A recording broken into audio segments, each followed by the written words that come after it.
اللہ تعالیٰ کی اس مخلوق کا نام جن ہے جسے آگ کے شعلوں سے پیدا کیا گیا، اور وہ اپنے مادے کی لطافت کے سبب ایسی قوت اختیار کرتے ہیں کہ حسب منشا ہر صورت میں متشکل ہو سکے۔ اور اللہ تعالیٰ نے نار سموم کو پیدا کیا۔ یہ وہ آگ تھی جس میں دھواں نہ تھا، اور اسی آگ سے اللہ نے جنات کو پیدا کیا۔ دینار ایک جن زادی کی پر اسرار داستان ہے۔ تو سنا اے عارج کہ یعقوب کی ٹوٹی ہوئی پنڈلی کیا گل کھلائے گی۔ اور میں بتانے لگی کہ چوٹ آ جانے کی وجہ سے وزیر یعقوب خلیفہ کے دربار میں حاضر نہ ہو سکے گا، اور نہ خلوت میں اسے خلیفہ کے پاس جانے کا موقع ملے گا۔ اور پھر ہوگا یہ کہ وہ درباری جو یعقوب سے نالاں ہیں ان کی بن آئے گی۔ اور خلیفہ کے بارے میں یہ بھی سنا گیا ہے کہ وہ کانوں کا کچا ہے، اور دوسرا یہ کہ اس کا مزاج گرم ہے، وہ جلدی برہم ہو جاتا ہے۔ اور ان تمام باتوں سے نتیجہ نکال اے عارج کہ وزیر یعقوب پر کیا گزرنے والی ہے۔ یہ تو سیدھی سی بات ہے دینار کہ اچھی نہیں گزرے گی۔ اور عارج کی بات ابھی پوری ہی ہوئی تھی کہ مکان کے دروازے پر زوردار دستکیں سنائی دینے لگیں۔ اس وقت کون ہو سکتا ہے؟ کہیں کوئی گڑبڑ تو نہیں ہو گئی؟ اور یوں آدھی رات کے بعد دروازے پر کون دستکیں دے سکتا ہے؟ میں بڑبڑائی اور پھر عارج سے کہا، تو جا کر دیکھ، میں ابھی آتی ہوں۔ اور یہ کہتے ہوئے میرا دل تیزی سے دھڑکنے لگا۔ اور اس سے پہلے کہ عارج یہ دیکھ کر آتا آدھی رات کو دروازے پر دستک دینے والا کون ہے، خود میں اٹھ کھڑی ہوئی، اور ابھی میں چند ہی قدم آگے بڑھی تھی کہ کسی عورت کے رونے کی آواز میری سماعت سے ٹکرائی، اور میں چونک اٹھی، اور میرے قدم تیزی سے دروازے کی طرف اٹھنے لگے۔ وہ جو کوئی بھی تھی میرے خیال میں مدد کی مستحق تھی، اور اس نے بے مجبوری ہی میرے مکان کے دروازے پر دستک دی۔ عارج جب واپس آیا تو میں دھیمی آواز میں اس سے مخاطب ہوئی، تو دروازہ کھول کر چھوڑ آیا عارج، نصف شب گزر چکی ہے، اور ایسے میں کوئی لٹیرا بھی ہمارے گھر میں داخل ہو سکتا ہے۔ وہ کوئی لٹیرا نہیں، ایک آدم زادی ہے دینار۔ اور عارج بھی آہستہ آواز میں بولا، اور وہ میری بچی کہہ کر روئے جا رہی ہے۔ لگتا ہے کہ اس کی بچی شدید بیمار ہے۔ دیکھتی ہوں میں، تو یہیں ٹھہر، اور یہ شمع دان تو لے لے، عارج بولا۔ اور میں نے ہاتھ بڑھا کر اسے شمع دان لے لیا، اور پھر عارج تو وہیں کھڑا رہا، اور میں چادر سنبھالتی ہوئی مکان کے دروازے پر پہنچ گئی۔ کون ہو تم؟ میں نے اس عورت کو مخاطب کیا۔ میں یہیں اس محلے میں رہتی ہوں۔ اور وہ سسک اٹھی۔ مجھے معلوم ہوا ہے کہ تم اپنی بچی کے بارے میں کچھ فکر مند ہو۔ کیا ہوا تمہاری بچی کو؟ جی ہاں، اسے جانے کیا ہو گیا ہے، آنکھیں ٹھہر گئی ہیں اور سر پیچھے کی طرف ڈھل گیا ہے، اس عورت نے روتے روتے رک رک کر بتایا۔ اور میرے سوالوں کے جواب میں اس نے اپنی بیمار بچی کے بارے کے متعلق جو کچھ بتایا، اسے میں ایک ہی نتیجے پر پہنچی کہ تمہاری بچی کو دماغی بخار لگتا ہے۔ اور میں دھیرے سے بولی، فکر نہ کرو، ٹھیک ہو جائے گی، اور میں چل کر اسے دیکھ لیتی ہوں۔ تو اکیلی جائے گی اس آدم زادی کے ساتھ؟ عارج کے لہجے میں قدرے فکر مندی جھلکنے لگی، اور اس کی آواز پستی تھی۔ کیوں، کیا ہوا؟ تم مجھے جانتا نہیں؟ میرا نام دینار ہے، اور میں کسی آدم زاد کے لیے لقمہ تر نہیں ہوں۔ اور میں دھیمی مگر سخت آواز میں بولی، اور تو جا اور جلدی سے میری دواؤں کی صندوقچی لے آ۔ اور پھر میں نے چند دواؤں کے نام جو دماغی بخار میں سود مند ثابت ہوتی ہے بتا کر اس سے کہا کہ ان دواؤں کو بھی صندوقچی میں رکھ دیجیے۔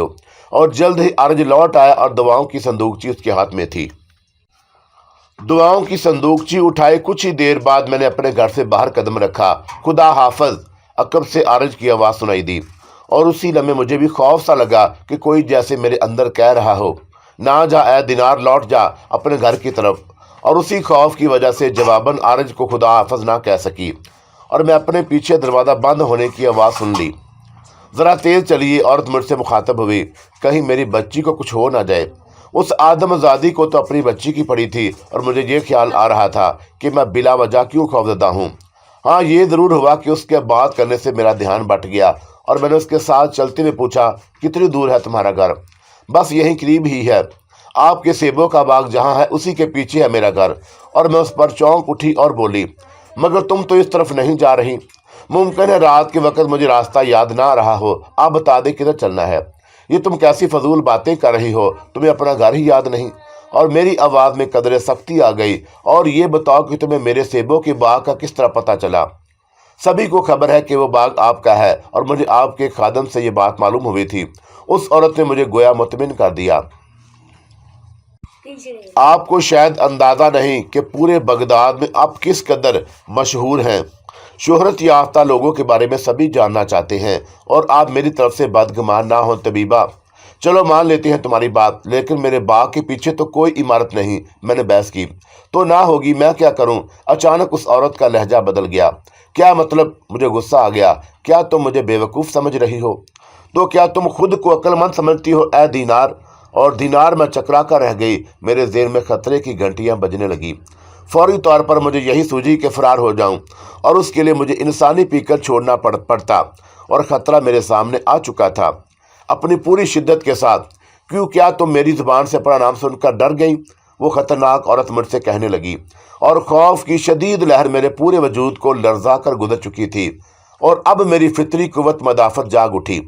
خطرے کے وقت وہ آدم زاد ہوں کہ جن زاد غیر ارادی طور پر اپنی جان بچانے کی کوشش کرتے ہیں، اور اس کی عموماً دو صورتیں ہوتی ہیں۔ پہلی یہ کہ راہ فرار اختیار کر لی جائے، اور دوسری صورت یہ کہ خطرے کا جم کر مقابلہ کیا جائے، اور میں نے یکے بعد دیگرے ان دونوں ہی تدبیروں پر عمل کیا۔ جب میں نے انسانی پیکر سے باہر نکلنا چاہا تو وہ خطرناک و پر اسرار عورت زور سے ہنس پڑی۔ سن اے دینار، اے سردار خصم کی بے وقوف بیٹی، میں نے تجھے اس انسانی پیکر میں قید کر دیا ہے، اور تو لاکھ کوشش کرے اسی قالب سے نہیں نکل سکتی۔ اس پر اسرار عورت نے جو کچھ کہا تھا درست ثابت ہوا۔ اب یہ واضح ہو چکا تھا کہ مجھے میرے گھر سے باہر نکالنے کے لیے اس عورت نے اپنی بچی کی بیماری کا ڈھونگ رچایا تھا، اور اس کا ایک سبب یہ بھی ممکن تھا کہ مجھے عارج کی مدد حاصل نہ رہے۔ اور میرے لیے سب سے زیادہ تشویشناک بات یہ تھی کہ وہ پر اسرار عورت، وہ آدم زادی میرے جان کے در پہ ہو گئی تھی، لیکن اس وقت میں غلط خطوط پر سوچ رہی تھی۔ حقیقت کچھ اور ہی تھی، اور میرے تصور سے بھی زیادہ ہولناک۔ اور مجھے کچھ ہی دیر بعد اس کا علم ہو گیا کہ اس وقت میں خطرے کا مقابلہ کرنے کے لیے پوری طرح تیار ہو چکی تھی۔ مجھے میرا نام لے کر پکارنے والی اے آدم زادی، تو آخر مجھ سے کیا چاہتی ہے؟ اور میں پرعزم آواز میں بولی۔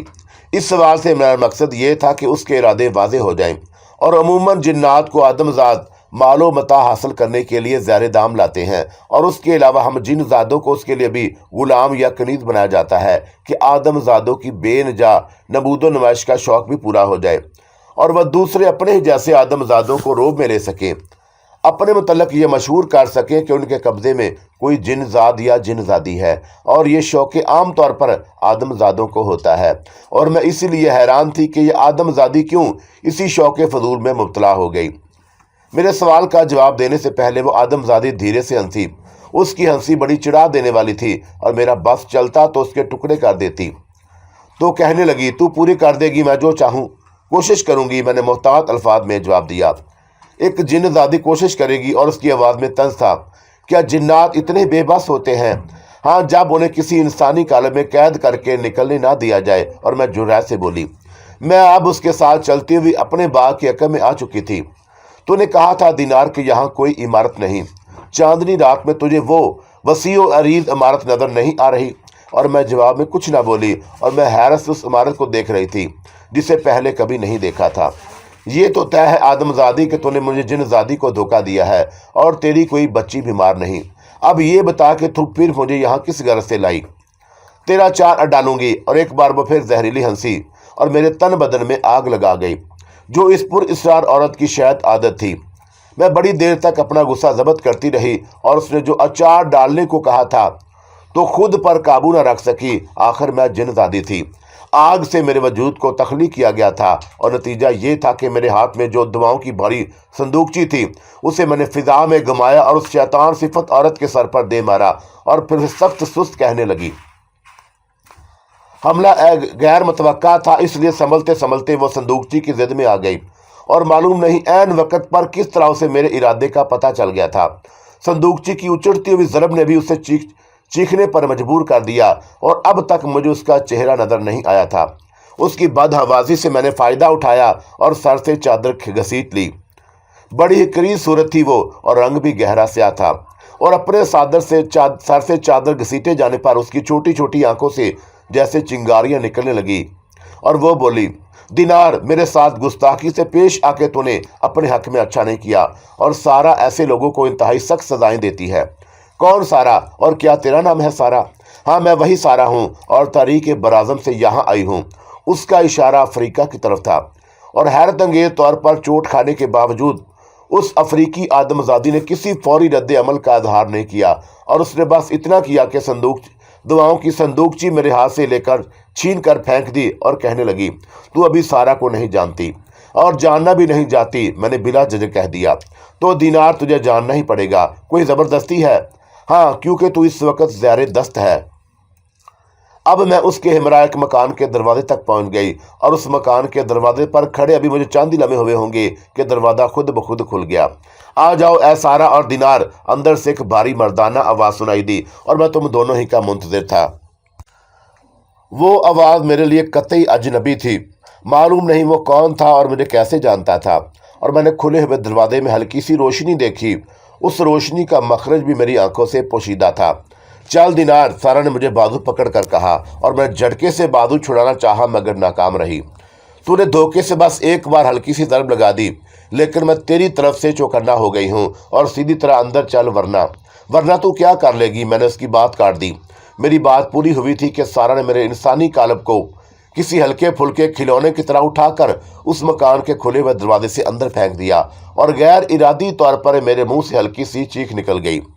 سارا نے میری بے بسی پر کہکا لگایا اور اسی وقت پھر مردانہ آواز سنائی دی، سارا، اس خوبصورت کھلونے کو یوں زمین پر نہ پھینک، یہ تو آنکھیں سے لگانے کے قابل ہے اور سنبھال کے رکھنے کی چیز ہے۔ ان الفاظ میں چھپی ہوئی طلب و خواہش کو میرے لیے سمجھ لینا دشوار نہ تھا۔ سارا، اسے ہمارے مہمان خانے میں پہنچا دے اور اس کی آرام و آسائش کا تجھے پوری طرح خیال رکھنا ہے۔ تو جانتی ہے کہ دینار کو ہم نے اپنے لیے پسند کر لیا ہے اور مجھے معلوم ہے اے خاموش، اور تجھے شکایت نہ ہوگی۔ سارا بولی تو پہلی دفعہ مجھے اس بھاری آواز والے کا نام معلوم ہوا اور میں اس عرصے میں اٹھ کر کھڑی ہو چکی تھی۔ تو خود اپنے کمروں سے چل کرو خاموش، اور میرے آقا خاموش کے مہمان خانے تک چلے گی یا؟ سارا نے معنی خیز انداز میں اپنا جملہ ادھورا چھوڑ دیا اور وہ میری طرف سوالیہ نظروں سے دیکھ رہی تھی۔ اپنی مدافعت کرنا بہرحال میرا حق تھا اور میں یوں آسانی سے ہار ماننے والی نہیں تھی، اس لیے میں نے نتیجے سے بے پرواہ ہو کر سارا پر چھلانگ لگا دی اور میں سمجھ چکی تھی کہ اچانک ہی کوئی قدم اٹھا کر سارا سے نمٹا جا سکتا ہے اور میرا کوئی ایسا فعل جو اس کے لیے غیر متوقع ہو اسے نہ صرف حیرت ادا کر سکتا ہے بلکہ اس کا شکست دو چار ہونا بھی ممکن ہے۔ وہ آدمزادی نہ رہتی ہو تو اس کا سحر بھی ٹوٹ جاتا اور میں اسے مار ڈالتی تو میرا فرار ہو جانا یقینی تھا۔ اس مکان کا دروازہ بھی تک کھلا ہوا تھا اور پھر یہ کہ انسانی قلب سے آزاد ہو کر دوبارہ مجھے زیر دام لانا ہنسی کھیل نہیں تھا، اور یہ ساری باتیں بڑی تیزی کے ساتھ میرے ذہن میں آئیں اور اسی تیزی کے ساتھ ایک نتیجے پر پہنچ کر میں نے اس کلموہی یا کلو پری پر حملہ کر دیا اور اس مرتبہ وہ دھوکہ کھا گئی۔ میں اس کی پشت پر سوار تھی اور کلو کی گردن میرے ہاتھوں کی گرفت میں نہیں تھی۔ نہیں اے دینار، اسے نہ مار، یہ میری بڑی خدمت گزار اور بڑی فرما بردار کنیز ہے۔ وہ خاموش کی آواز سنائی دی۔ مگر اے چوہے، تو کس بل میں چھپا ہوا ہے؟ میں چیخ اٹھی۔ تو ہمارے حضور میں گستاخی کی مرتکب ہو رہی ہے، خاموش اپنی بھاری آواز میں بولا، اور تیری جگہ اگر کوئی اور ہوتا تو مار دیا جاتا، ہم اسے زندہ نہ چھوڑتے۔ تو سارا کی گردن نہیں چھوڑ رہی تو پھر مجبوراً ہمیں دوسرا قدم اٹھانا پڑے گا۔ اور دوسرے ہی لمحے میرے دماغ پر تاریک غبار سا چھا گیا اور پھر مجھے یاد نہیں کہ کیا ہوا، اور جب میں ہوش میں آئی تو خود کو ایک غار میں پایا۔ غار کے دہانے پر ایک مشعل روشن تھی اور میرے سوا اس غار میں کوئی اور نہیں تھا، اور میں نے ذرا غور سے غار کا جائزہ لیا تو وہاں کسی آدمزادی کی ضروریات پوری کرنے کی تمام اشیاء موجود تھیں۔ اور یہ کون سی جگہ ہو سکتی ہے؟ میں نے خود سے سوال کیا اور جواب مل گیا۔ بغداد شہر کے ایک جانب پہاڑ بھی تھے اور مجھے جس غار میں رکھا گیا تھا انہی میں سے کسی پہاڑ کے اندر تھا۔ اس غار کا ایک حصہ ایسا تھا جہاں زمین ہموار تھی اور اسی جگہ میرے لیے نرم و آرام دہ بستر بچھایا گیا تھا اور میں اسی بستر پر دراز تھی۔ نصف شب سے اب تک میرے ساتھ جو کچھ گزرا حیران کن تھا، اور میرے ساتھ اب تک جو پر اسرار واقعات پیش آئے تھے یہ واقعہ ان سب سے مختلف تھا۔ آدھی رات کو میرے مکان پہ دروازے پر دستک ہونا، ایک آدمزادی کا آنا اور اپنی بیمار بچی کو دکھانے کے بہانے مجھے اپنے ساتھ لے جانا، اور پھر یہ سب جھوٹ ثابت ہوتا۔ اس کے بعد پر اسرار آدمزادی سارا کا عجیب و غریب سلوک، اور وہ کسی خاموش کی کنیز تھی اور مجھے زبردستی خاموش کا مہمان بنایا گیا۔ اب یہ خیال میرے لیے سوہانے روح بنا ہوا تھا کہ آرج بھی کہیں اس پر اسرار جال میں نہ آ پھنسے۔ ظاہر ہے کہ میں واپس نہ پہنچی تو آرج میری تلاش میں نکل کھڑا ہوگا اور پر اسرار خاموش لازماً عارض سے واقف ہوگا کہ وہ میرے ساتھ ہی رہتا ہے، اور جس طرح اس نے سارہ کے ذریعے مجھے اغوا کیا، اس سے یہی معلوم ہوتا تھا کہ وہ عارض کو چھیڑنے سے گریز کر رہا ہے۔ اس کی طلب عارض نہیں میں تھی، اور اس طلب کی راہ میں اگر عارض دیوار بننا چاہتا تو اسے نقصان اٹھانا پڑتا، اور یوں عارض کی طرف سے میرا فکر مند ہونا فطری امر تھا، اور میں نے سوچا کہ خدا کرے عارض مجھے نہ ڈھونڈے۔ اچانک غار کے دہانے کی طرف سے شیر کی دھاڑ سنائی دی تو میں اچھل پڑی، اور میں نے دہانے کی طرف دیکھا تو شیر نظر آ گیا۔ اسے غالباً میری حفاظت کے لیے رکھا گیا تھا۔ خاموش نام عموماً جنات میں کام ہی رکھا جاتا ہے، مگر یہ بات میرے علم میں تھی کہ جنات کا ایک سربراہ کا نام خاموش تھا، اور یہ بادشاہ کے معنوں میں استعمال ہوتا ہے۔ اس کا کوئی تعلقی لفظ وہم سے نہیں ہے، اور یہ حقیقت بھی میرے لیے فکر انگیز تھی۔ اس کا واضح مطلب یہ تھا کہ میرے اغوا میں ایک پر اسرار آدم زادی تو ضرور ملوث ہے، لیکن اغوا کرانے والا ایک جن زاد ہے، اور یہ کوئی حیرت ناک بات نہیں تھی کہ افریقہ نساد سارہ خاموش کی کنیز تھی، اور جنات آدم زادیوں کو اپنی کنیز بنا سکتے ہیں۔ بستر سے اٹھ کر میں نے اس غار کا جائزہ لیا تو مجھ پر ایک اور حقیقت منکشف ہوئی۔ مجھے ایک جانب درار دکھائی دی، اور وہ درار اتنی چوڑی تھی کہ آسانی کے ساتھ اسے گزرا جا سکتا تھا، اور میں اس میں داخل ہو کر ایک غار میں پہنچ گئی۔ غاروں کا وہ ایک سلسلہ تھا، مگر چوتھی غار میں گھستے ہی میرے قدم رک گئے۔ وہاں میں نے مسند پر قدیم عربی لباس زیبی تن کیے متوسط عمر کے ایک فرد کو دیکھا، اور دینار مجھے یقین تھا کہ تو چین سے نہیں بیٹھے گی۔ وہ مجھ سے کہنے لگا، یہاں اس غار تک تیرا پہنچ جانا میرے لیے غیر متوقع نہیں۔ دیکھ لے، تیری خاطر خاموش نے بھی انسانی قالب اپنا لیا، تو ہی خاموش ہے، اور میری ہی طرح تیرا تعلق بھی جنات سے ہے۔ میں بول اٹھی، ہاں میں بھی جنات میں سے ہوں، مگر تجھ میں اور مجھ میں فرق ہے۔ خیر یہ چھوڑ، یہ بتا کہ تیرے عشق میں مبتلا وہ نوجوان جن زاد عارض تو تیرا پیچھا نہیں کرے گا؟ اور اس نے اپنی مخصوص باری آواز میں پوچھا، تو عارض کو کیسے جانتا ہے؟ میں نے معلوم کیا۔ عارض پر خاک ڈال دینار، یہ پوچھ کہ میں تجھے کس طرح اور کب سے جانتا ہوں۔ اور اس کے پتلے پتلے ہونٹوں پر شیطانی مسکراہٹ ناچنے لگی، اور اس کا چہرہ گول اور آنکھیں بڑی تھیں۔ رنگ سرخ و سفید تھا، اور چہرہ بالکل گول ہونا غیر فطری بات تھی، اور اس سے میں نے قیاس کیا کہ وہ اہل ایمان میں سے نہیں۔ عالم سوما نے مجھے یہ بات بتائی تھی کہ ایسے جنات جو راہ راست پر نہ ہوں، جب انسانی پیکر اپناتے ہیں تو اس میں کوئی نہ کوئی غیر فطری بات آ جاتی ہے۔ اور پھر اس سے قبل کہ میں کوئی سوال کرتی، وہ کہنے لگا، دینار مجھے تیرے بارے میں کیا کیا خبر ہے؟ یہ باتیں بعد میں ہوتی رہیں گی، تو فی الحال یہ بتا کہ مجھ سے نکاح کرے گی؟ خاموش کی اس سوال پر میرا پورا وجود جھنجھنا اٹھا، اور میرے دماغ میں چھتا کیسے ہونے لگے۔ میں تجھے اپنے متعلق دھوکے میں نہیں رکھوں گا۔ وہ پھر بولنے لگا، میں مسلمان نہ صحیح اہل کتاب میں سے ضرور ہوں، اور تجھے بھی یقیناً خبر ہوگی کہ اہل کتاب سے نکاح جائز ہے۔ کیا بکواس کر رہا ہے تو؟ میں بگڑ گئی۔ اس میں بکواس کی کیا بات دینار؟ ایک جن کا کسی جنیہ سے نکاح کرنا کوئی عیب تو نہیں؟ وہ ڈھٹائی سے بولا، اور یوں بھی میری عمر زیادہ نہیں، صرف 2000 سال ہے۔ شرم کر کے تجھے میرے مقابلے میں بوڑھا ہی کہا جائے گا، اور تیری عمر میرے سے دگنی ہے۔ تو کیا ہوا؟ عمروں کا فرق نکاح میں حرج نہیں ہوتا۔ وہ بدستور شیطانیت پر آمادہ تھا، اور کچھ توقف سے کہنے لگا، میں یہودی ہوں، اور اس رسول کا ماننے والا کہ جس سے خداوند ہم کلام ہوا، اور وہ رسول کے جس کی پرورش فرعون کے گھر میں ہوئی، اور وہ موسیٰ کے جس نے دنیا کو نیکی اور بھلائی کا پیغام دیا۔ مگر کیا تیرے مذہب میں کسی کے ساتھ زبردستی نکاح کر لینے کو بھی جائز سمجھا جاتا ہے؟ میں نے بحث کی، اور میں نے ابھی تک تجھ سے زبردستی تو نہیں کی، حالانکہ میں ایسا کر سکتا تھا۔ کسی کو اغوا کر لینا کیا زبردستی نہیں؟ اور میری آواز میں چبھن تھی۔ لیکن یہ دیکھ کہ میں نے تیری رضامندی چاہی، اور میں اس لیے تو تجھے سے کہہ رہا ہوں کہ مجھ سے نکاح کر لے۔ نکاح کرنا تو بہت دور کی بات ہے، میں تیرے منہ پر تھوکوں گی بھی نہیں، اور پھر پچھتائے گی۔ یہ تو تجھے آنے والا وقت بتائے گا کہ کون پچھتاتا ہے۔ تو اس غلط فہمی میں نہ رہنا دینار کہ تو یہاں سے فرار ہو سکتی ہے، یا وہ تیرا عاشق عارض تجھے یہاں سے نکال کر لے جا سکتا ہے۔ سن کہ یہاں آنے کا راستہ تو ہے، جانے کا نہیں، اور سارا تجھ سے ملتی رہے گی، اور جب بھی تو نکاح پر راضی ہو جائے اسے کہہ دینا، شادی کے معاملے میں ہر دو فریقی رضامندی کا میں قائل نہیں، اور تیرے ساتھ تو میں اپنے دل کے ہاتھوں مجبور ہو کر رعایت کر رہا ہوں۔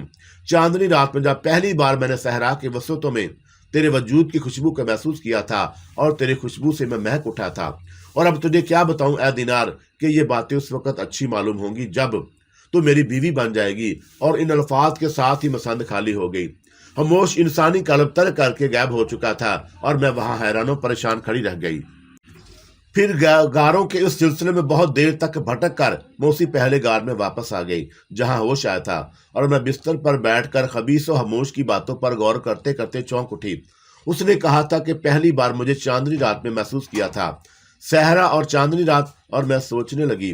بصرہ سے بغداد کی طرف لوٹتے برسوں پہلے ایک واقعہ پیش آیا تھا کہ خلیفہ المنصور قحط تھا اور اس کے چچا عیسیٰ بن موسیٰ نے ایک خوبصورت کنیز فائدہ محکمہ نظارت کے نگراں موسم بن کعبہ کے تحفے میں بھیجی تھی، اور یہ وہی عیسیٰ ہے جو خلیفہ المنصور کا چچا اور خلافت کا دعوے دار تھا۔ اس کا ذکر میری سرگزشت میں تفصیل کے ساتھ آ چکا ہے۔ عیسیٰ ان دنوں حاکم کوفہ میں تھا، اور استخوانی چہرے والا بوڑھا سلیمان اس کا دستے راست تھا، اور فائزہ کو نجد سے اسی نے اغوا کرا تھا، اور اسی بوڑھے سلیمان کے متعلق عالم سوما نے کافر ہونے کا شبہ ظاہر کیا تھا، اور میں نے سوچا کہ خاموش اس کا اصل نام بھی ہو سکتا ہے، اور مزید یہ کہ وہ بہرحال اہل ایمان میں سے نہ تھا، اس لیے انسانی قالب اختیار کرتے ہوئے اس کی شکل بگڑ گئی۔ استخوانی چہرہ گول چہرے میں کیسے بدل گیا؟ اور یہ سوال آدم زادوں کے ذہن میں تو آ سکتا ہے، ہم جن زادوں کے ذہن میں نہیں، اور ہم کوئی بھی انسانی قالب اپنا سکتے ہیں۔ وقت اور موقع محل کی مناسبت سے ہم اپنے چہرے پر بدلنے پر قادر ہیں، سو اگر بوڑھے سلیمان نے بھی ایسا کیا ہوگا تو باعث حیرت نہیں۔ استخوانی چہرے والا بوڑھے سلیمان سوچتے سوچتے میں بڑبڑانے لگی، تو نے آخر مجھے پہچان ہی لیا دینار، میں وہی بوڑھا سلیمان ہوں۔ دیکھ وہ انسانی قالب، یہ کہتے بوڑھا سلیمان انسانی قالب میں ظاہر ہو گیا، اور یقیناً وہ میری نظروں سے اجل ہو کر میری نقل و حرکت کی نگرانی کر رہا تھا۔ اپنی بات جاری رکھتے ہوئے اس نے مزید کہا، اے دینار، تیری ذہانت ہی نے تو مجھے تیرا گرویدہ بنا دیا، اور میں اسی وجہ سے تو تجھے ہمیشہ کے لیے اپنا لینا چاہتا ہوں۔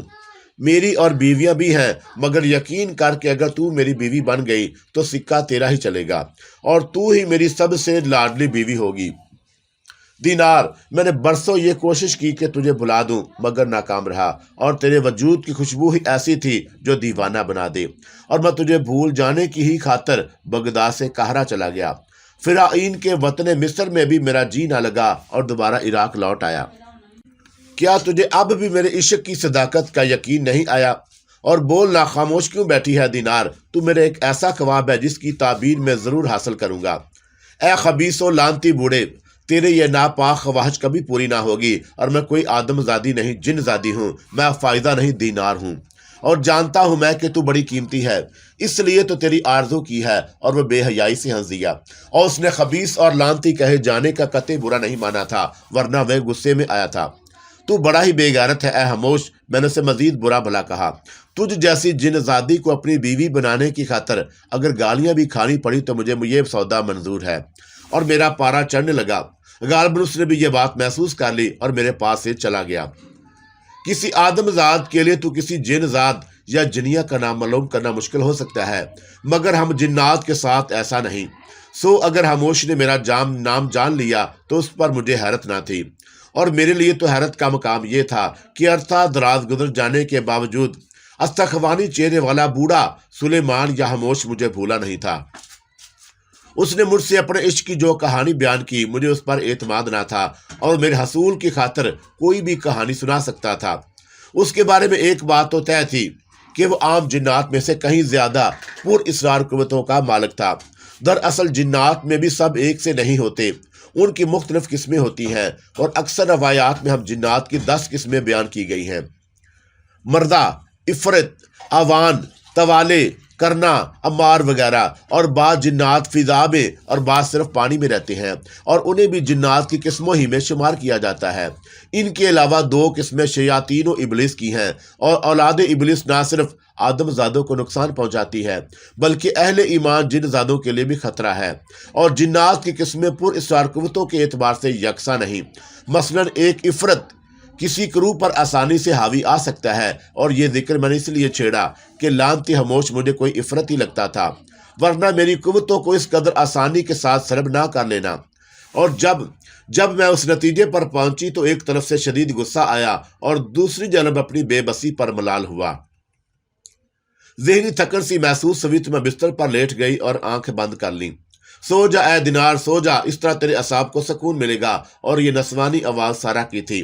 وہ منحوس سیاہ فام آدم زادی نہ جانے کب میرے غار میں آ مری تھی۔ تو کون ہوتی ہے مجھے مشورہ دینے والی؟ دفع ہو جا یہاں سے۔ اور میں نے سارا کو کھری کھری سنا دی اور اس کی چڑھانے والی ہنسی غار میں گونجنے لگی۔ تجھے بچا لیا تیرے آقا خاموش نے، ورنہ میں تو تیرے گردن دبا دیتی۔ تجھے بچا لیا تیرے آقا خاموش نے، ورنہ میں تو تیری گردن دبا دیتی۔ اور یہ حسرت لے کر جانے کتنی آدم زادیاں اور جن زادیاں موت کی نیند سو چکی ہیں۔ ممکن ہے تو بھی میرے ہاتھوں ماری جائے، اور میں تجھ پر اس لیے ہرگز رحم نہ کروں گی کہ تو میرے آقا کی پسند ہے۔ سارا سخت آواز میں بولی۔ اگر اس پر تیرے آقا نے تجھے الٹا لٹکا دیا، پھر میں نے بھی اسے چڑھایا۔ پاگل ہے تو، میرے آقا نے تجھ پر مجھے پورا اختیار دیا ہے کہ تجھے سیدھی راہ پر لانے کے لیے تیرے ساتھ جو چاہوں سلوک کروں۔ تو شاید اس طرح سے مجھے گلا دبانے کا انتقام لینا چاہتی ہے۔ چاہتی ہے ایسے تیرا کیا مطلب؟ دینار، میں تو جب چاہوں تیرے انسانی قالب کی دھجیاں بگیڑ سکتی ہوں۔ اے سارا، بڑا بول نہ بول، ورنہ میری باری آ گئی تو تجھے کہیں امان نہ ملے گی۔ اور میں نے شرافت کا ثبوت دیتے ہوئے تجھے سو جانے کا مشورہ دیا تھا، مگر تو اینٹ گئی تو نتیجہ بھگت۔ اور سارا کے بدے سیاہ ہونٹوں کو میں نے تیزی سے حرکت کرتے دیکھا۔ یقیناً مجھے تکلیف پہنچانے کی غرض سے وہ کوئی شیطانی عمل پڑھنے میں مصروف تھی، اور میرے لیے اس سے روکنا ممکن نہ تھا۔ اور میں نے اپنے دل کو تسلی دی، اللہ مالک ہے، جو ہوگا دیکھا جائے گا۔ اگر تکلیف اٹھانا ہی تقدیر کر دیا گیا ہے تو پھر کون روک سکتا ہے؟ اور میں بدوس دستور بستر پر دراز رہی۔ ہاں، اس عرصے میں ایک بار یہ کوشش میں نے ضرور کی کہ انسانی قالب سے نکل سکوں، لیکن نتیجہ کچھ نہ نکلا۔ اور نامعلوم شیطانی عمل کے خاتمے پر سارا نے میرے بستر کا چکر لگایا اور پھر مجھ پر زور زور سے پھونکے ماری۔ اس کے بعد دور جا کر کھڑی ہو گئی۔ چند ہی لمحے گزرے ہوں گے کہ میں اچھل کر بیٹھ گئی۔ میرے بستر پر اس کے ارد گرد بڑے بڑے پہاڑی بچھو رینگ رہے تھے، اور یہ بچھو اسی شیطانی عمل کا نتیجہ معلوم ہوتے تھے جو سارا نے کچھ لمحے پہلے تک پڑھا تھا۔ میں ان بچھوؤں سے بچنے کی خاطر بستر پر سمٹا کر بیٹھ گئی، مگر کب تک بچتی؟ ایک بچھو نے ڈنک مار ہی دیا اور میرے منہ سے بے اختیار چیخ نکل گئی، اور پھر بچھو میرے جسم پر ڈنک مارتے رہے اور میں چیختی رہی، اور سارا مجھے سرو فرضہ عذاب میں مبتلا دیکھ کر زور زور سے ہنس رہی تھی۔ اور اس طرح چیختے چیختے نڈال ہو کر جانے میں کب اپنے ہوش و حواس کھو بیٹھی۔ میں ہوش میں آئی تو اس بھیانک رات کو صبح ہو چکی تھی، لیکن یہ صبح بھی میرے لیے نجات کا ذریعہ نہیں بن سکی۔ غار کے دہانے کے اس ایک حصے میں روشن مشل بجھ گئی یا بجھا دی گئی، اور دہانے سے دن کی روشنی اندر آ رہی تھی۔ میرے جسم کے مختلف حصے نیلے پڑنے کے ساتھ ساتھ سوئے ہوئے تھے، اور اذیت اب بھی اتنی تھی کہ میں کراہنے لگی، اور میرے وہم و گمان میں بھی نہیں تھا کہ کبھی کوئی انسانی قالب یوں مجھے کرب و تکلیف میں مبتلا کر دے گا۔ میں غار میں اکیلی تھی، اور میرے اطراف پہاڑی بچھوؤں کا گھیرا بھی نہیں تھا، اور انسانی قالب اختیار کرنے کے بعد ہم جن زادوں کی ضروریات بھی وہی ہو جاتی ہیں جو آدم زادوں کی ہوتی ہیں۔ اور اس دن پہلی بار مجھے معلوم ہوا کہ بھوک کیا ہوتی ہے، اور آدم زادوں پر اس وقت کیا گزرتی ہے جب وہ خالی پیٹ ہوتے ہیں اور انہیں روٹی نہیں ملتی۔ ہاں، اس دن ظالم آدم زادی سارا نے مجھے بھوکا پیاسا رکھا، اور مجھے جلانے کڑھانے کی غرض سے اس نے میرے ہی سامنے کھانا کھایا اور پانی پیا، اور بھوک اور پیاس کی شدت کے باوجود میری غیرت نے یہ گوارا نہ کیا کہ سارا سے کھانا یا پانی مانگتی۔ دینار، تو واقعی بڑے صبر اور ہمت والی ہے، ایک لقمے کی خیرات بھی نہیں مانگی۔ اور سارا مجھے چڑھانے لگی۔ ہاں، میں تیری طرح کسی کی کنیز نہیں، اور تیرا آقا چاہے تو صبح شام تیرے چاند پر جوتے مارے اور تو سر جھکائے کھڑی رہے، کنیزوں کو سر اٹھانے کی اجازت نہیں ہوتی۔ اور میں نے بھی اسے تپایا۔ معلوم ہوتا ہے ابھی تیرا جی نہیں بھرا تکلیف اٹھا کے۔ کوئی بات نہیں، سارا بولی۔ پھر اس نے کچھ پڑھ کر غار کے دہانے کی طرف ہاتھ پھیلا دیا، اور چمڑی کا ایک کوڑا فضا میں تیرتا ہوا آیا، اور اسے سارا نے پکڑ لیا اور میری طرف بڑھتے ہوئے کہا، دینار، تو نے لازماً کسی افریقی سے بار نہیں کھائی ہوگی، اور اس کا لطف ہی الگ ہے۔ اور قریب آتے ہی سارا نے میرے جسم پر کوڑے برسانے شروع کر دیے۔ وہ میرے جسم کو روئی کی طرح دھن رہی تھی، اور میں بلا کب تک برداشت کرتی، ہوش و حواس سے بیگانہ ہو گئی۔ اجالے کے بعد پھر اندھیرا ہو گیا اور مشعل جلنے لگی، اور مجھے کچھ ہی دیر پہلے ہوش آیا تھا، اور میرا سارا جسم پکے ہوئے پھوڑوں کی طرح دکھ رہا تھا، اور میں اب اس قابل بھی نہیں رہی تھی کہ اٹھ کر بیٹھ سکوں۔ اور اس رات ہوش اور بے ہوشی کے درمیان کفیت میں مجھے ایک چیخ سنائی دی، اور یہ ایک چیخ سن کر میرا دل ڈولنے لگا۔ آرج، میری زبان سے بات اتنا ہی نکل سکا، اور وہ دل زور چیخ آرج ہی کی تھی۔ اس کا واضح مطلب یہی تھا کہ آرج بھی پر اسرار و خاموش کی گرفت میں آ چکا ہے، اور اس احساس نے میری تکلیفی اذیت دگنی کر دی۔ اور میرے لیے یہ سمجھنا مشکل نہ ہوا کہ آرج کس طرح زیر دام آ گیا، اور مجھے پہلی بار یہ معلوم ہوا کہ آرج سے کتنی شدید محبت کرتی ہوں۔ ایک تڑپ، ایک اضطراب نے میرے وجود کو اپنی لپیٹ میں لے لیا، اور پھر پے در پہ آرج کی چیخیں سنائی دیں، اور اس پر یقیناً تشدد کیا جا رہا تھا، اور اس کا سبب مجھ سے اس کا تعلق ہی ہو سکتا تھا۔ خاموش کی رکابت میں اس کی جان بھی لے سکتا ہے، اور اس خیال نے مجھے اور بے چین کر دیا۔ آرج کو خاموش نے پہلے نظر انداز کر دیا تھا، لیکن اب معاملہ مختلف نوعیت اختیار کر گیا، اور ایسی صورت میں جب آرج میرے وجود کی خوشبو کا تعاقب کرتا ہوا اس جگہ پہنچ جاتا تو اسے قید کیا جانا کوئی حیران کن بات نہ تھی، اور میرا قیاس یہی تھا۔ اور پھر میں نے خاموش کی مخصوص اور بھاری آواز سنی اور چونک اٹھی۔ وہ کہہ رہا تھا، سن رہی ہے دینار، اس احمق آرج کی چیخیں جسے تیری خاطر اپنی جان کی پرواہ بھی نہیں، اور وہ چاہتا تو تیری تھوڑی بہت پٹائی کے بعد بھاگ جاتا، مگر نہیں بھاگا، اور میری مرضی نہیں تھی کہ اسے قید کر لیتا، لیکن کیا کرتا، اب تو ہی اسے سمجھا کہ یہاں سے فرار ہو جائے، اور وہ برابر والے غار میں ہے، اور خاموش بوڑھے سلیمان کے کالم میں تھا۔ کس طرح؟ میں تو اٹھ بھی نہیں سکتی، میں بولی، اور پھر شکایت کی، اور تیری لعنتی کنیز سارا بڑی ظالم ہے جس نے میری یہ حالت بنا دی، جبکہ تجھے میرے عشق کا دعویٰ ہے۔ اور میں نے اس کے استغفانی چہرے پر نگاہ ڈالی۔ عشق اپنی جگہ، نافرمانی کی سزا الگ، خاموش نے کہا اور دیر سے ہنسا، اور پھر کہنے لگا، سارا نے میرے ہی ایما پر تیری یہ دنائی کی تھی، تو اس کا مطلب یہ ہوا کہ اصل کمینہ تو ہے۔ میں نے بھلا اپنے کمینے پن سے کب انکار کیا ہے؟ اور یہ کہتے ہوئے وہ میرے قریب آ گیا، تو واقعی بڑی اذیت میں لگتی ہے، میں ابھی تجھے اس اذیت سے نجات دلاتا ہوں، تو پھر اسی طرح ہو جائے گی اے دینار، جیسی کہ اس وقت تھی، اور جب سارا کے ساتھ اپنے مکان سے چلی تھی، ٹھیک ہے نا؟ اس کے استغفانی چہرے پر موجود پتلے پتلے شفاف ہونٹوں پر عجب سا غیر فطری تبسم رقص کرنے لگا، اور چند ہی لمحوں بعد مجھے یوں لگا جیسے کسی سبز غبار نے میرے وجود کو اپنی آغوش میں لے لیا، اور اس کے ساتھ ہی میرا انسانی قالب اپنی پہلی حالت پر آنے لگا، اور خاموش غائب ہو گیا۔ جب میری جسمانی اذیت ختم ہو گئی تو میں اٹھی اور برابر والے غار میں پہنچ گئی۔ وہاں سارا کو دیکھ کر مجھے غصہ آیا، اور آرج بھی اس وقت میری طرح انسانی قالب میں تھا، اور اپنے غصے پر قابو پاتے ہوئے میں نے سارا کو مخاطب کیا، رک جا اے آدم زادی۔ وہ آرج پر کوڑے برسا رہی تھی، اور اس کا ہاتھ میری بات سن کر رک گیا، اور کہنے لگی، میرا آقا تجھے بتا چکا ہے کہ کیا چاہتا ہے، اور تو اسے سمجھا دے اے دینار کہ یہ آئندہ ادھر کا رخ نہ کرے، ورنہ اس نے دھمکی دی اسے مار ڈالوں گی۔ اور مسلط کے تحت میں نے ضبط سے کام لیا اور بولا، اس کی نوبت نہیں آئے گی سارا، آرج یہاں سے چلا جائے گا، مگر غار کے دہانے پر تو پہرا ہے، وہ پہرا اب صرف تیرے لیے ہے، آرج کے لیے نہیں، اور تجھے میں صبح ہونے تک کی مہلت دیتی ہوں۔ اور آرج کو سمجھانے کی خاطر میں نے وضاحت چاہی، اسے سمجھانے اور میرے آقا سے نکاح کرنے پر رضامندی کے لیے میں خاموش رہی، اور تیری خاموشی کو میں رضامندی تصور کرتی ہوں۔ اور پھر وہ مجھے اور آرج کو اسی غار میں چھوڑ کر چلی گئی۔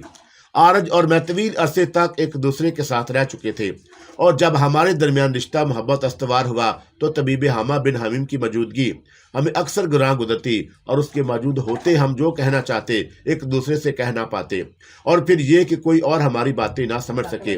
ہم نے اشاروں کی ایک ایسی زبان ایجاد کر لی تھی جسے ہم دونوں کے سوا جن ذات نہ سمجھ پاتا۔ اب جب سے ہم بابل کے کھنڈرات کو چھوڑ کر بغداد میں آ بسے تھے تو اشاروں کی اس زبان کی ضرورت نہیں پڑی تھی۔ سارا کے وہاں جاتے ہی آرج نے مخصوص اشارہ کیا تو میں چونک اٹھی۔ اے دینار، میری بات دھیان سے سن، اس نے مجھ سے اشارے کی زبان سے کہا، اور میں بھی اشاروں میں بولی، اور میں جان بوجھ کر یہاں پھنسا ہوں، اور مجھے اس کی تاکید عالم سوما نے کی تھی۔ آرج نے خاموشی کی زبان میں بتایا، عالم سوما، اور میں حیران رہ گئی، اسے کس طرح پتہ چلا کہ اسے کشف ہوا تھا کہ تو خطرے میں ہے۔ پھر وہ خود میرے پاس آیا، اور فی الحال تو تفصیل چھوڑ اور اس نے جو عمل بتایا ہے جان لے۔ اس کے عمل کے پڑھنے کے لیے کیا ہوگا اے آرج؟ تو انسانی قالب سے نکل سکے گی، اور عالم سوما نے یہ ہدایت بھی کی ہے کہ ہم یہاں سے فرار ہو کر سیدھا اس کے پاس بابل کے کھنڈرات میں پہنچے، اور جلدی سے اس عمل کے الفاظ بتا۔ اور اشاروں کی زبان ہمارے کام آئی، اور آرج نے دیر نہیں کی، اور میں نے عمل کے الفاظ آرج کے ساتھ پڑھے، اور پھر ہم دونوں انسانی قالبوں سے نکل آئے۔ اور مجھے آج بھی اچھی طرح یاد ہے کہ میں اس طرح غاروں کے اس سلسلے سے نکل کر بھاگی تھی جیسے موت میرا پیچھا کر رہی ہو، اور لمحوں بعد ہم بغداد سے بابل کے کھنڈرات تک پہنچ گئے۔ عالم سوما ہمیں وہیں امپرا منتظر ملا۔ آؤ تم دونوں ادھر، اور عالم سوما نے ہمیں ایک ٹوٹی ہوئی دیوار کے پاس بٹھا دیا۔ اور اے دینار، عالم سوما مجھ سے مخاطب ہوا، فوری طور پر یہ ضروری ہے کہ تجھے اس عفرت کی نظروں سے چھپا دیا جائے، اور آرج کو بھی اب اس کے سامنے نہیں آنا چاہیے۔ عالم سوما نے یہ کہہ کر ہمارے گرد ایک حصار کھینچ دیا اور نصف شب سے زیادہ دیر ہو چکی تھی اور عالم سوما تہجد کی نماز پڑھنے لگا اور اس نے مجھ سے کہا تھا کہ وہ تہجد کی نفل پڑھ کر ہی تفصیلی گفتگو کرے گا اور میں اس سے بہت سی باتیں پوچھنا چاہتی تھی اور میں نے اس کا اظہار بھی کیا تھا۔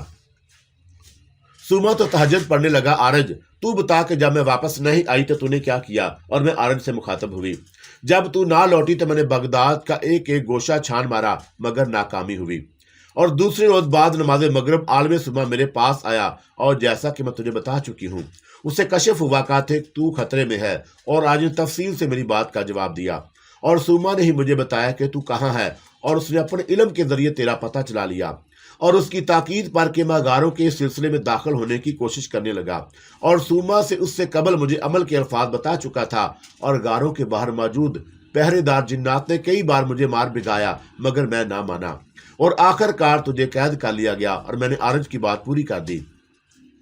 ہاں میں یہی چاہتا تھا تاکہ تو ملے تو تجھے علم کے الفاظ بتا سکوں، لیکن تیری میری ملاقات نہ ہوتی تو میں نے سوال کیا، اس عفرت نے جب تجھے سارا کے ذریعے اغوا کرایا تو اسے تیرے بارے میں سب کچھ پتا ہوگا، اور یہ بھی کہ ہم دونوں ایک دوسرے کو چاہتے ہیں، ایسی صورت میں تجھ سے ملاقات تو ہونی ہی تھی اور مجھے قید کر کے تجھے ضرور آگاہ کیا جاتا، اور یہی ہوا نا۔ اور آج سے میں اس وقت تک کی باتیں کرتی رہی جب تک سوما نے تہجد کے نفل نہ پڑھ لیے، اور مجھے جس بات کا خوف تھا وہی ہوا۔ دینار عالم سوما مجھ سے کہنے لگا، کیسا خوف؟ میں نے دریافت کیا، یہ کہ بغداد میں کہیں وہ عفرت تیرے پیچھے نہ لگ جائے، اور جیسا کہ تو نے بصرہ سے واپسی میں دیکھا تھا، اور میں نے پہلے یہ سوچا تھا کہ وہ کافر جن زاد ہوگا، مگر جب کشف ہوا تو اس کی حقیقت کھل گئی۔ سوما نے بتایا کہ مجھے ڈر ہے کہ وہ تجھے آسانی سے برداشت نہیں کرے گا، اور عالم سوما کو فکر مند دیکھ کر میں بھی تشویش میں مبتلا ہو گئی، اور میں وہ تکلیف و اذیت نہیں بھولی تھی جس سے مجھے گزرنا پڑا تھا۔ اسی بنا پر میں نے سوما سے معلوم کیا کہ تو ہی بتا کہ ہم کیا کریں، اور کچھ عرصے کے لیے اس عفرت کی نظروں سے اوجھل ہو جاؤ تم دونوں۔ عالم سوما بولا، یہاں ان کھنڈرات میں تمہیں اس وقت تک کوئی خطرہ نہیں جب تک حفاظتی حصار میں ہو، لیکن یہ تو کوئی بات نہ ہوئی کہ ہم یہاں قید ہو کر رہ جائیں۔ اس کے علاوہ ایک اور صورت بھی ہے، مگر عارج کو بھی 40 دن تک وہی عمل کرنا پڑے گا جو تو کر چکی ہے، اور دوسرے زمانوں اور جہانوں میں جانے کا عمل، مگر اس سے کیا حاصل کہ ہم جس لمحے ماضی یا مستقبل کے سفر پر روانہ ہوں گے واپسی اسی لمحے میں ہوگی۔ اور میں نے اعتراض کیا، اور ہم تیرے کہنے کے مطابق طویل عرصے اس عفرت کی نظروں سے کس طرح اوجھل رہیں گے؟ اس مسئلے کا بھی ایک حل ہے۔ عالم سوما نے میری آس بندائی، اور میں اسی لمحے میں واپس نہ آؤں بلکہ اپنی مرضی کے مطابق زمانے اور وقت کا تعین کر سکوں، اور اس کے لیے مجھے 11 روز تک ایک عمل کرنا تھا، اور اس عمل سے متعلق سوما نے یہ بھی بتایا کہ میں خاموش تماشائی کی بجائے کسی بھی عہد میں فعال کردار ادا کر سکوں گی، اور میں یہ سن کر فوراً وہ 11 روز عمل کرنے پر آمادہ ہو گئی۔ اور پھر بھی اے دینار تجھے انتظار کرنا پڑے گا۔ کس کا انتظار؟ وقت گزرنے کا، سوما نے جواب دیا، اور عارج کو بھی تو یہاں خطرے کا سامنا ہے، اور سو یوں 51 روز ہوئے، اور یعنی یوں سمجھ کے 1 ماہ اور 21 روز، اور 11 روز والا عمل بھی عارج کو کرنا پڑے گا، اور طے پایا کہ آئندہ شب سے عارج پہلے 40 روز اور پھر 11 روز والا عمل کرے گا۔ اس عرصے میں ہم دونوں کو حفاظتی حصار میں رہنا تھا، اور عالم سوما نے اگلے دن صبح یہ بندوبست کر دیا، بغداد سے ہماری غیر حاضری کے سبب خلق خدا کو پریشانی نہ ہو، اور 2 جنات انسانی کالم میں میرے مطلب پہنچے، اور انہوں نے میرا اور عارج کا روپ اختیار کر رکھا تھا، اور ان میں سے ایک طبیب سارم اور دوسرا طبیب ادروبا بن گیا۔ اور یہاں میں یہ بتاتی چلوں کہ جنوں کی ایک صفت یہ بھی ہے کہ وہ عورت بن سکتے ہیں، غرض کہ ان دونوں جن زادوں نے خدام کا حساب کرنے کے ساتھ یہ اعلان بھی کر دیا کہ طبیب اور طبیبہ کچھ عرصے کے لیے مصر جا رہے ہیں، اور اب مصر سے ان کی واپسی ہی مطلب پر کھلے گی، اور کبھی کبھی وقت بڑی تیزی سے گزرتا محسوس ہوتا ہے، اور بعض مرتبہ تو یوں لگتا ہے جیسے وقت رک سا گیا ہو، اور سو وہ ایام بھی ایسے ہی تھے۔ 51 دن گزر گئے تو میں نے خدا کا شکر ادا کیا۔ عارج اگر تو نے بھی میری طرح 40 روز والا عمل میرے ساتھ پہلے کر لیا ہوتا تو اتنا وقت نہ لگتا۔ چل اب چھوڑ دے دینار، جو ہوا سو ہوا، اور مجھے تو یہ خوشی ہے کہ ہم کسی اور زمانے میں بھی ساتھ رہیں گے، اور مستقبل میں چلنے کا ارادہ ہے یا ماضی میں۔ اور میں نے مستقبل کے ایک تاجدار بابر کو اپنے بیٹے ہمایوں کے لیے جان دیتے دیکھا ہے۔ عارج چل ہم ہمایوں کے زمانے میں چلتے ہیں، اور میں دیکھوں تو صحیح کہ اس نے اپنے عظیم باپ کا نام روشن کیا یا ڈبو دیا۔ اور سن، تم اس زمانے سے کسی نوجوان کے جسم میں داخل ہو جاؤ، اور میں کوئی نوجوان آدم زادی تلاش کر لوں گی، اور میں اس آدم زادی کے جسم میں رہوں گی۔ مگر دینار یہ خیال رکھیو کہ انسانی کالب اختیار کر لینے پر بھی ہم آدمزادوں کی طرح ایک دوسرے سے مل سکیں، اور ہم نے پوری طرح مستقبل کی منصوبہ بندی کر لی اور مغل تاجدار ہمایوں کے عہد میں پہنچ گئے، اور وہ رات کا وقت تھا۔ اور پھر آرج نے پہل کی، اس نے ایک نوجوان کے جسم پر قبضہ کر لیا اور میں ایک کنیز دل آرام کے جسم میں داخل ہو گئی، جو مغل دربار کے ایک اہم عہدے دار خان زمان کے حرم میں تھی، اور اس کا سبب وہ نوجوان شاہم بیگ تھا، اور آرج جس کے جسم کو رہنے کے لیے پسند کیا تھا۔ اور یہ تفصیلی ذکر آگے آئے گا، اور واقعات کے تسلسل کی خاطر میں پہلے شاہم بیگ کا ذکر کروں گی۔ آرج کو ساتھ لے کر میں 164 ہجری کے عراق سے چلی اور 943 ہجری کے ہندوستان میں پہنچ گئی، اور یہ سینکڑوں صدیاں یعنی 779 سال کا سفر تھا جو ایک لمحے میں طے ہو گیا۔ اور پہلے بھی ایک بار مجھے یہ تجربہ ہو چکا تھا، تب میں اور اب میں فرق صرف یہ تھا کہ اس وقت میں محض خاموش تماشائی تھی اور یہ تنہا سفر کیا گیا۔ اب صورتحال مختلف تھی، اور اس کا ایک سبب تو آرج تھا اور دوسری بڑی وجہ 11 روز کا عمل تھا، جس کی وجہ سے مجھے مزید پر اسرار قوتیں حاصل ہو گئی تھی، اور مجھے آرج انتہائی خوف زدہ سا معلوم ہوا۔ اور تمہارے وجود میں سنسناہٹ ہو رہی ہے نا؟ میں نے آرج سے کہا۔ ہاں دینار، پہلے تو کبھی ایسا نہیں ہوا، آرج ڈری ہوئی آواز میں بولا، اور پہلے کبھی تو نے اتنا طویل سفر بھی نہیں کیا، اور چند لمحے بعد یہ کیفیت ختم ہو جائے گی، میں نے آرج کو سمجھایا۔ آرج نے خود پر قابو پا لیا، اور ہم دونوں نے ایک ساتھ سفر شروع کیا تھا، اس لیے یکساں کیفیت سے ہمکنار تھے، اور میرے وجود کی سنسناہٹ تھمی تو میں نے آرج کی طرف دیکھا۔ ہم جنات اس وقت تک ایک دوسرے کو دیکھنے پر قادر ہوتے ہیں جب تک کوئی اندھیرے کی چادر نہ اوڑھ لے، اور آرج میری سوال طلب نظروں کے جواب میں بولا، اب میں ٹھیک ہوں، لیکن یہ جگہ تو عجیب ہے، یہاں کیا صحرا نہیں ہے؟ پہلی بات تو اپنے دماغ میں یہ بٹھا لے آرج کہ یہ عراق نہیں ہندوستان ہے، اور ہم جس زمانے سے یہاں آئے ہیں وہ صدیوں پیچھے رہ گیا، اور یہ وہ دوسری بات ہے جو تجھے یاد رکھنی ہے۔ اور تیسری بات یہ سن کہ اس ملک میں بھی صحرا ہیں، مگر ان کا رقبہ عرب کے مقابلے میں بہت کم ہے، اور یہ میری باتیں تیری سمجھ میں آئیں؟ ہاں آ گئی تیری باتیں سمجھ میں۔ یہ بتا کہ جس طرح ہم یہاں آ گئے ہیں تو کیا وہ عفرت اس جگہ نہیں پہنچ سکتا جس کی نظروں سے اجل ہونا ہمارا مقصد ہے؟ نہیں، وہ عفرت یہاں تک ہمارے تعاقب میں نہیں آ سکے گا، اور ہمارے سوا کسے خبر ہے کہ ہم کہاں ہیں؟ اور اگر اپنی پر اسرار قوتوں کو کام میں لا کر اس نے ہمارا سراغ لگا لیا تو دیکھا جائے گا۔ مزید احتیاط بھی تو برتی جا سکتی ہے۔ وہ کیا؟ ہم کسی آدم ذات کے جسم میں گھس جاؤں اور تو قسم آدم زادی کا جسم اپنے لیے منتخب کر لو، یہی کہنا چاہتا ہے تو آرج؟ ہاں اے دینار، اس نے اقرار کیا، اور ایسا کرتے ہیں کہ پہلے ہم اس مغل بادشاہ ہمایوں کو تلاش کرتے ہیں، وہ کہاں ہے، اور اسی کے بعد تو کسی آدم زادے کے جسم میں گھس جائیو۔ اور رہا میرا معاملہ تو ضروری نہیں کہ فوری طور پر میں بھی ایسا ہی کروں۔ تو پھر دینار تو کہاں رہے گی؟ گھبرا مت آرج، تو مجھے اپنے آس پاس ہی پائے گا، لیکن یہ جان لے کہ بغیر اشد ضرورت کے میں مداخلت نہیں کروں گی، اور نہ ہی تم مجھ سے یہ امید رکھیو کہ میں ہر وقت تیرے قریب رہوں۔ بتا آرج، تو بڑا کب ہوگا؟ میں نے اسے چھیڑا تو اس کا منہ بن گیا، اور میں یہی چاہتی تھی کہ وہ اعتدال پر آ جائے اور اس کے ذہن سے عفرت و خاموش کا خوف نکل جائے، اور دوسرا یہ کہ نئے زمانے اور نئی سرزمین پر آ کر اسے اجنبیت محسوس نہ ہو۔ ہمایوں ایک نیک صفت اور عالی ہمت مغل بادشاہ تھا، اور اس کا آغاز مایوس کن لیکن انجام شاندار تھا۔ ہمایوں نے ہمیشہ پھول بکھیرے اور کانٹے چنے، مگر اس کی بہار خزاں کے آغوش میں ہی پروان چڑھتی رہی، اور وہ بار بار ناکامیوں کے دریا میں ڈوبا، مگر ہر بار اپنے زور بازو سے سطح پر ابھر آیا۔ ہمایوں کی ولادت کابل میں 914 ہجری کو ہوئی، اور 937 ہجری میں بکام آگرہ وہ اپنے باپ بابر کی وفات کے بعد تخت نشین ہوا، اور وہ بڑا با اخلاق اور باذوق بادشاہ تھا۔ البتہ عیش و نشاط سے اسے خاصا شغف رہتا تھا، اور غلام اور کنیزیں خریدنا، ان کی ذہانت و لیاقت کے مطابق سلوک کرنا بھی ہمایوں کا ایک وصف تھا۔ اس کے علاوہ وہ اپنے خادموں کو بھی ان کی خدمت کا صلہ دینے میں بخل سے کام نہیں لیتا تھا، اور کسی بادشاہ کا خادم خاص ہونا بڑے مرتبے کی بات سمجھی جاتی تھی۔ امرائے دربار بھی ان خادموں کی بڑی عزت کرتے اور کام نکالتے تھے جو بادشاہ کے قریب ہوتے تھے۔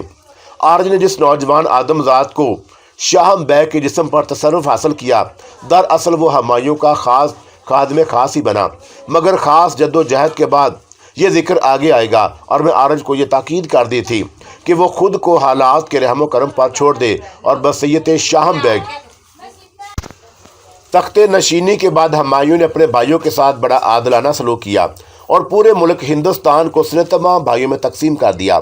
پنجاب کیونکہ کابل کے قریب تھا اس لیے وہ مرزا کامران کو دے دیا، اور مرزا ہندال کیونکہ ہمایوں کے ساتھ ہی رہتا تھا اس لیے اسے میوات کا علاقہ دیا، اور سنبل اور اس کے توابات مرزا عسکری کے نام و گزار کر دیے۔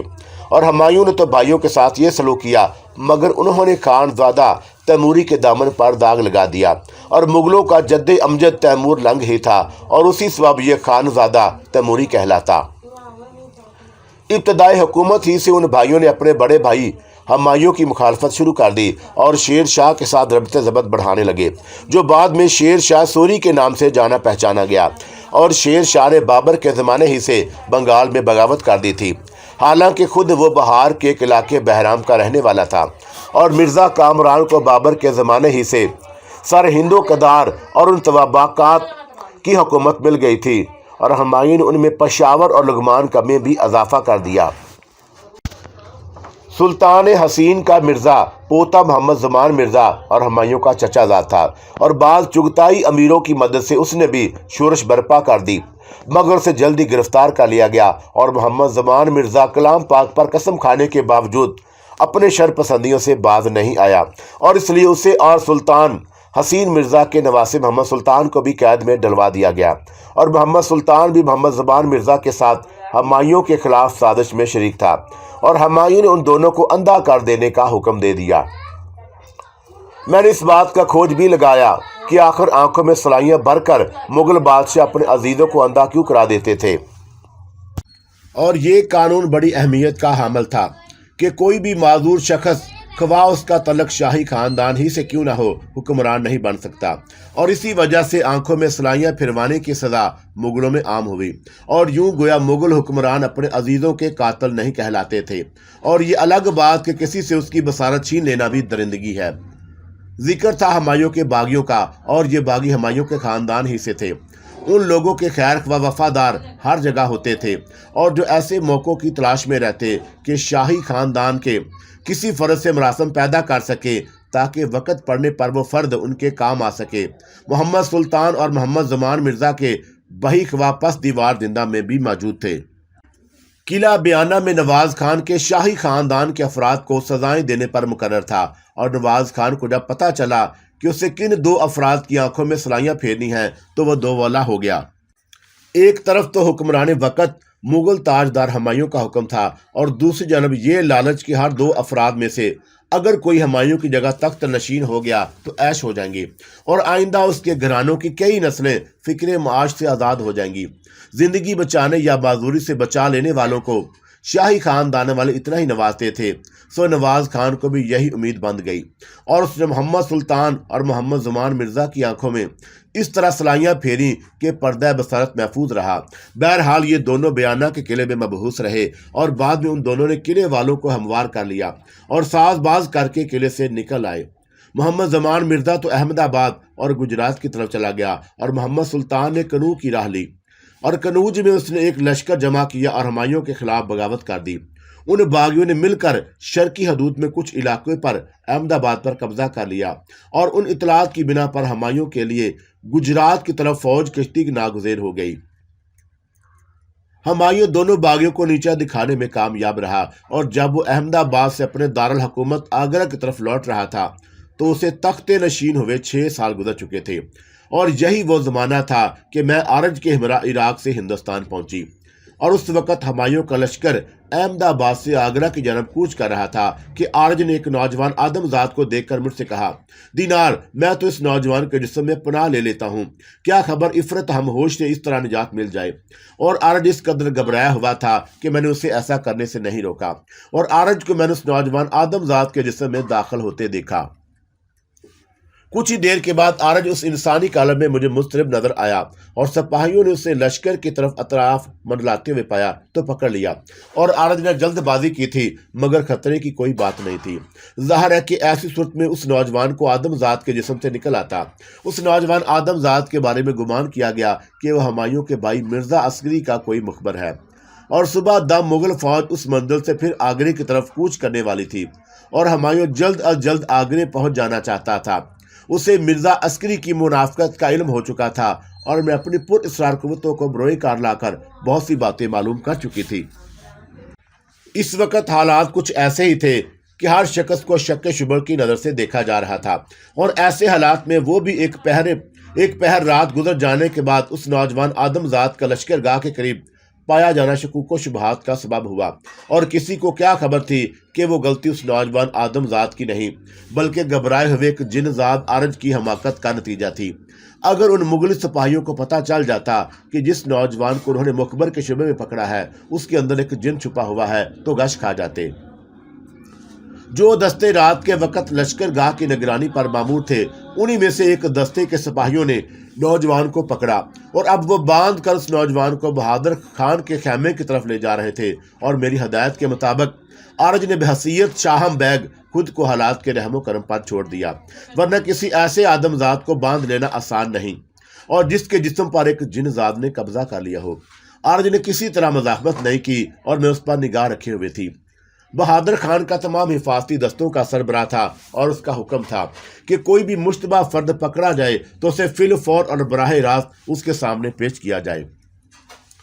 بہادر خان کا خیمہ کیونکہ شاہی خیمے سے متصل تھا اور رات کے وقت بغیر اجازت اس طرف کوئی پرندہ بھی پر نہیں مار سکتا تھا، اس لیے کئی جگہ پوچھ گچھ ہوئی اور حقیقت حال جاننے کے بعد حفاظتی دستے کے سپاہیوں کو آگے جانے کی اجازت مل گئی، اور لشکر گاہ میں ہر طرف مشعلیں روشن تھی، اور جو سپاہی پہرے پر متعین تھے انہیں نزاکت وقت کا پورا احساس تھا، اور ان میں سے کوئی اپنی جگہ سے غیر حاضر نہیں تھا۔ قیدی نوجوان کے ہاتھ بندھے ہوئے تھے، اور اس کے علاوہ ایک رسی اس کی کمر پر میں بھی پڑی تھی، اور نوجوان کا چہرہ فک تھا اور آنکھوں میں ہلکے پڑے تھے۔ آنکھیں دیکھ کر یوں لگتا تھا جیسے وہ کوئی نشہ کرتا ہو، اور بالوں میں گرد لباس بسیدہ اور پا برہنہ وہ نوجوان قابل رحم نظر آ رہا تھا، مگر مغل سپاہی جانتے تھے کہ ایسے ہی مظلوم نظر آنے والے خطرناک بھی ہوتے ہیں، اور مخبر کسی بیس اور کسی حال میں بھی ہو سکتے ہیں، اور وہ اسی لیے اس نوجوان کے ساتھ کوئی رعایت نہیں برت رہے تھے، اور یہ تھا اس انسانی قالب کا حلیہ جس میں آرج نے عفرت و خاموش سے خوف کھا کر پناہ لی۔ آرج پر بھی خوب گزری تھی، اور عالم جنات میں اسے ایک عفرت نے قیدی بنا لیا تھا، اور اب سینکڑوں صدیوں کا سفر کر کے وہ پھر پکڑا گیا، اور اس مرتبہ وہ نادانستگی میں پھنسا تھا۔ نکاحت کی وجہ سے وہ نوجوان آدم ذات چلتے چلتے لڑکھڑا جاتا تو سپاہی اسے دھکا دے دے کر آگے بڑھنے پر مجبور کر دیتے، اور نوجوان کا بایاں رخسان قدرے سوجا ہوا تھا اور نچلا ہونٹ بھی پھٹ گیا، اور میں اس سے بے خبر نہیں تھی، اور یہ تفتیش کا نتیجہ تھا جو لا حاصل رہی۔ غلطی دراصل سپاہیوں کی تھی کہ انہوں نے نوجوان کی حالت پر غور کیے بغیر اسے مارنا پیٹنا شروع کر دیا، اور اس میں کوئی کلام نہیں کہ آرج نے بڑے صبر و تحمل کا ثبوت دیا۔ انسانی قالب پر ہونے والا تشدد آرج ہی کو برداشت کرنا پڑا، اور آرج نے اپنے یعنی اس انسانی قالب کے متعلق بڑی مشکل سے صرف یہ بتایا کہ وہ کوئی چور اچکا یا اٹھائی گیر نہیں، اور میں بھوکا پیاسا ہوں اور اس قابل نہیں کہ زیادہ دیر گفتگو کر سکوں۔ سپاہیوں نے اسے ہیلا سمجھا، اور انہوں نے نوجوان کو مزید زود کوب کیا، اور سپاہی اور بھی بدگمان ہو گئے، اور اب انہیں یقین ہو گیا کہ وہ ضرور کوئی مخبر ہے، ورنہ اپنی بے گناہی میں کچھ تو کہتا، اور آخر وہ کہتا بھی تو کیا۔ اجلت میں وہ اس نوجوان کا صرف نام معلوم کر سکا تھا، اور پھر سپاہیوں نے یہی فیصلہ کیا کہ اس نوجوان کو بہادر خان کے سامنے پیش کر دیا جائے۔ بہادر خان بہت سخت گیر مشہور تھا، اور خان زمانے کا بھائی ہونے کی وجہ سے فوج میں اس کا بڑا دبدبہ تھا، اور میں معلومات حاصل کرتی جا رہی تھی۔ سپاہی جب مشتبہ نوجوان کے لیے بہادر خان کے خیمے تک پہنچے تو پہرے داروں نے انہیں روک لیا، اور بڑی مشکل سے وہ اس پر راضی ہوئے کہ بہادر خان تک ان سپاہیوں کا پیغام پہنچا دیں، کیونکہ خیمے کے اندرونی حصے میں مخمل نا اور نوشن جمی ہوئی تھی۔ لشکر صبح کوچ کرنے والا تھا، اور کوئی بھی خبر نتیجہ خیز ثابت ہوتی۔ بہادر خان اسی لیے نشے کی ترنگ کے باوجود مشتبہ نوجوان کے بارے میں سن کر فوراً کھڑا ہو گیا۔ حاضر باشوں میں سے کسی نے یہ مشورہ بھی دیا کہ مشتبہ نوجوان کو فی الحال سپاہیوں کی تحویل میں رہنے دیا جائے، اور صبح اس معاملے کی تفتیش کی جائے، مگر بہادر خان نے اس مشورے کو قبول نہ کیا، اور مجھے جب یہ معلوم ہوا کہ آرج کو انسانی قالب میں بہادر خان کے سامنے پیش کیا جائے گا تو میں اس کے خیمے میں پہنچ گئی۔ رنگ میں بھنگ پڑنے سے بہادر خان کچھ جزبز تو ہوا، اور اس کی تیوریوں پر بل پڑ گئے، لیکن اس موقع کو وہ ضائع کرنا نہیں چاہتا تھا، اور میری توجہ اس کے ذہن پر تھی، اور میں سوچ رہا تھا کہ اگر مشتبہ نوجوان واقعی مرزا عسکری کا مخبر ہے تو اس سے بہت کچھ پتہ کیا جا سکتا ہے، اور یوں بہادر خان اپنی کارکردگی دکھا کر